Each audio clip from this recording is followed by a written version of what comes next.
మీకు thyroid nodules ఉన్నాయా? దానికి సర్జరీ అని చెప్పారా? ఆగండి, సర్జరీ అవసరం లేదు. సో ఇప్పుడు I'm doctor Balaji Patel Khola, intervention radiologist. We are offering you a advanced microwave ablation treatment for thyroid nodules. మనకు థైరాయిడ్ నాడ్యూల్స్ ఉంటే కనుక మైక్రోవేవ్ అబ్లేషన్ ద్వారా ఒక చిన్న సూది ద్వారా ఆ ట్రీట్మెంట్ చేసేయచ్చు.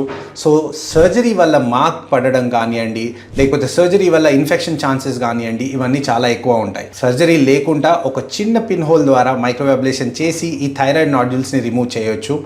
అండ్ ఇది డే కేర్ ట్రీట్మెంట్, అంటే హాస్పిటల్కి వచ్చి ట్రీట్మెంట్ చేసుకొని విత్ ఇన్ 2 hours డిశ్చార్జ్ అయిపోయి మనం నార్మల్ రొటీన్లో జాయిన్ కావచ్చు. సో ఇంకా ఆలోచించకండి, ఎవరికి సర్జరీ చెప్పినా కానీ వాళ్ళకి ఇన్ఫార్మ్ చేయండి. థైరాయిడ్ నాడ్యూల్స్కి ఇప్పుడు మైక్రోవేవ్ అబ్లేషన్ అవైలబుల్ ఉందండి. Any benign thyroid nodules we can do microwave ablation. Thank you.